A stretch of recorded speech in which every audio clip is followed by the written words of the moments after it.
Vem comigo que eu te conto. Tudo bem, gurizada? Bem, chegamos à véspera aí das quartas de final, né? Nesse sábado, o Grêmio enfrenta o Novo Hamburgo na Arena. Quem ganhar passa para as semifinais, né? Já tivemos aí alguns tropeços, né? Botaram que o Caxias era favorito, o Ipiranga acabou se classificando, né?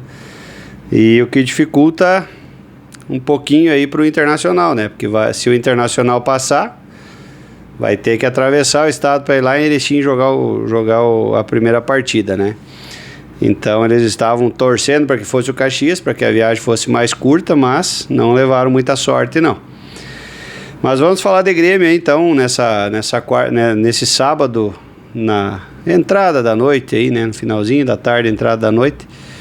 Então enfrenta o NOI, o Novo Hamburgo, né, que subiu da segunda divisão no final do ano passado, estava correndo risco de disputar aí o quadrangular do rebaixamento, mas no finalzinho ali da primeira fase acabou fazendo a pontuação necessária para permanecer na primeira divisão. Então faz o enfrentamento com o Grêmio amanhã. E saiu aqui a lista de relacionados, e em cima desses relacionados eu quero projetar o possível time que possa ir a campo amanhã, né? Obviamente a minha projeção aqui, né? Não tenho muitas informações do time que treinou, enfim, mas vamos tentar projetar aqui com os disponíveis. Então, goleiros, Gabriel Grando e o Everton. Defensores, Caio Paulista, Gustavo Martins, Kahneman. Marcos Rocha, Marlon, Vieri e Wagner Leonardo. Meio-campistas, Cristaldo, Dodge.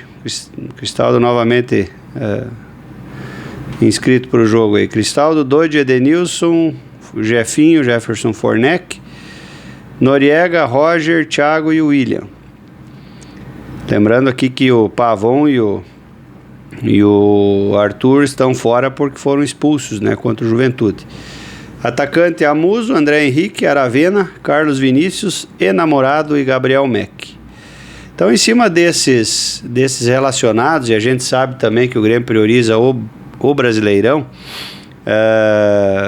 e o jogo, teoricamente, com todo respeito ao Novo Hamburgo, não é tão difícil assim, mas futebol é futebol, são 11 contra 11 dentro de campo, tudo pode acontecer, né? O Grêmio já caiu pro CSA, o Grêmio já ganhou de grandes clubes, né? Então tem muitas dessas coisas, assim, às vezes o Internacional ganhou do Barcelona. Para que exemplo melhor que esse?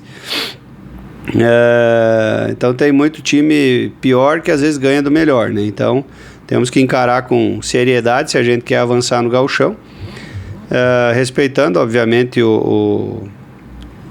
a equipe adversária, mas jogando com seriedade. O Grêmio tem um bom plantel para fazer enfrentamentos bem tranquilos aí no gauchão.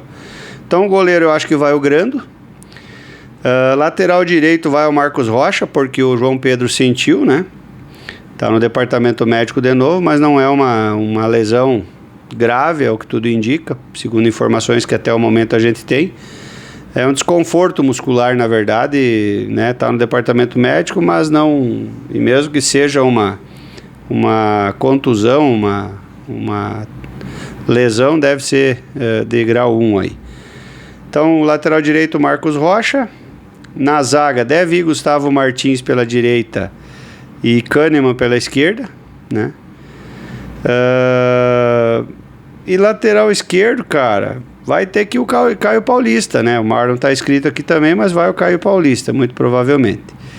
Meio-campistas, eu acredito que deve ir Dodge e Thiaguinho. E aí, de 10, talvez entra o William, né? Coloquem o William nessa posição de 10, muito provavelmente, que jogou bem o segundo tempo contra o Botafogo, né? Se esforçou bastante. E atacantes ali na ponta direita, acredito que desses inscritos aqui deve ir. Talvez tenha uma oportunidade aí para o Gabriel Meck começar a partida, né? Enamorado pela esquerda, ou talvez coloque o Enamorado pela direita, enfim, mas eu acredito que Gabriel Meck pela direita e Enamorado pela esquerda, e André Henrique no comando de ataque. Eu acredito que deve ser esse o time. Com relação às contratações, né, o pessoal da Argentina lá já vinha noticiando que tinha dado uma travada a questão do Nardoni, né, mas entre Grêmio, Racing e Nardoni já estava tudo certo. Havia um impasse entre Nardoni e Racing, né, porque acho que o jogador tinha um valor a receber ainda da equipe argentina, e o empresário dele começou a bater o pé e não queria que desse andamento antes disso se resolver. Mas entre Grêmio estava tudo certo, né? Inclusive o Grêmio bancou, falou, não, o Nardoni tá. E agora no final da tarde aí, até o Diogo Rossi, todos trouxeram aí que já tá tudo certo entre o jogador e Racing também. Então, muito provavelmente ele deve desembarcar na segunda-feira em Porto Alegre. E o também argentino Leonel Pérez, que o Grêmio contratou junto ao Huracan, de 21 anos, desembarca amanhã em Porto Alegre, né? Então, as duas contratações estão confirmadas. O Grêmio, inclusive, já até deu publicidade, né? Já anunciou nas redes sociais, aí no Instagram, a contratação do Nardoni. Então, esses dois aí estão definidos. E o Grêmio continua no mercado, né? Sondou Samuel Xavier para a lateral direita, né? Que a gente tem essa deficiência. O João Pedro joga um jogo, 2 se machuca. Marcos Rocha não tem condições de jogar todos os jogos e vem em má fase, né? Ainda não engrenou, né? A gente sabe que é bom jogador, tem qualidade, mas voltou das férias e ainda não subiu no ônibus, como diz outro, né? Ele não... Até o momento ele não chegou no patamar que ele vinha apresentando ano passado, inclusive, quando jogava, né? Então ele tá um pouco abaixo, né? Mas, e o guri é muito guri, né? Tem 17, 18 anos aí, né? Não dá para jogar o piano inteiro nas costas dele, né? Inclusive não fez nenhum jogo, inclusive de novo não tá relacionado. Mas vai ter que ser Marcos Rocha e a gente vai ter que contratar mais um lateral direito, né? O Grêmio ainda busca o camisa 10, apesar do Nardoni talvez poder fazer essa função. Isso precisa ser testado, né? Ver se o time, se ele se encaixa no time, porque às vezes a proposta é uma, o jogador consegue desempenhar, mas daqui a pouco com as peças que a gente tem, acaba não colando, né? Então precisa ser testado isso, de repente num jogo, talvez num jogo de gauchão. É que no gauchão ele não pode mais ser inscrito, né? Mas teria que ser testado isso em treinamentos, daqui a pouco treinar isso, colocar isso num segundo tempo de algum jogo aí e ver como é que funciona, né? Daqui a pouco começar a fazer esse esquema tático aí, que se funcionar, eu acho que tem fundamento. Então o Grêmio busca ainda um camisa 10, tem urgência em trazer um lateral direito, apesar de a gente saber da escassez de bons jogadores para essa posição. E hoje também surgiu a notícia de uma possível sondagem do CSKA da Rússia pelo zagueiro Wagner Leonardo. Eles já tinham feito uma investida no passado, mas como o Grêmio tinha possibilidade ainda de ser rebaixado e não tinha, vamos dizer assim, o Wagner Leonardo vinha em boa fase, o Kahneman se machucou, não conseguiu pegar ritmo depois. Era muito arriscado vender ele ano passado. A proposta que veio foi algo em torno de 7 milhões de euros ano passado. O Grêmio pagou 4 milhões e meio, né? Só que não tinha como vender ele e correu o risco de cair para uma segundona, né? Então o Grêmio optou por não vender, recusou a proposta. E hoje então vem a notícia, apesar de que... vamos lá.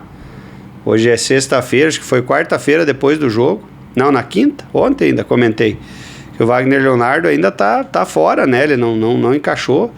Tudo bem, muitos vêm falando, o Balbuena é lento, ele tem que estar cobrindo toda hora, chega atrasado e tal, mas ele tem falhado nas bolas que são só deles, né? Por exemplo, no Grenal, ele estava inteiro com o Borré e ele deixou o Borré chegar na frente, né?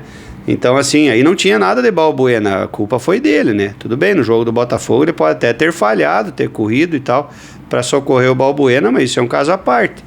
Eu acho que ele vem falhando muito e ele está muito inseguro, porque comentei isso no vídeo de ontem. Toda bola que ele pega, ele vira e toca para o Everton para trás, né? Então, nesse ponto aí é bola de segurança, ele não está com confiança. E agora chegando essa proposta, né? Na verdade, não existe proposta, existe uma sondagem do CSKA Se o Grêmio enxerga com a possibilidade de vender, de negociar esse jogador. Se o Grêmio falar, não, ok, pode mandar uma proposta, aí certamente o clube de lá mandará uma proposta e o Grêmio vai avaliar se sim ou se não, né? Se vier uma proposta igual do ano passado, em torno de 7 milhões e meio, 8, sei lá, eu acho que o Grêmio tem que vender, né? Ele não tá bem esse ano e é um baita de um valor, né, para um zagueiro, né? Então o Grêmio dobraria praticamente o valor investido. E o zagueiro é mais fácil de tu achar, de tu contratar, né? O Grêmio tem o Kahneman, tem o Vieri, que pode substituir nesse primeiro momento até que se contrate um zagueiro melhor. Então, muito provavelmente, o Grêmio tem que trazer ainda mais 3 reforços, um lateral direito, um 10 e talvez um zagueiro pelo lado esquerdo. Beleza, gurizada? Vamos nos concentrar para o jogo de amanhã, né? Amanhã só vou fazer vídeo depois do jogo. Estarei no Rodeio da Vacaria. E daí à noite, depois do jogo que a gente vai acompanhar aí, devo fazer aí o meu pós-jogo aí também, comentários sobre o jogo, sobre a classificação, espero eu, né? Que o show não vale muita coisa, mas eu não gosto de perder. Eu acho que vocês também são assim. Gurizada, te inscreve no canal, deixa o like, ativa as notificações. Hypa o vídeo aí, manda aí teu comentário. Gostaram da escalação que eu dei? Daqui a pouco vocês têm alguma objeção, alguma escalação, algum outro jogador que vocês prefiram, né? Daqui a pouco sair com Edenilson ao invés de William, sair com Cristaldo ao invés de Edenilson. Deixa aí nos comentários o que tu acha. Te inscreve no canal, deixa o like aí para dar uma moral pro Sangue Azul. Valeu, gurizada. Até o próximo vídeo. Tchau, tchau.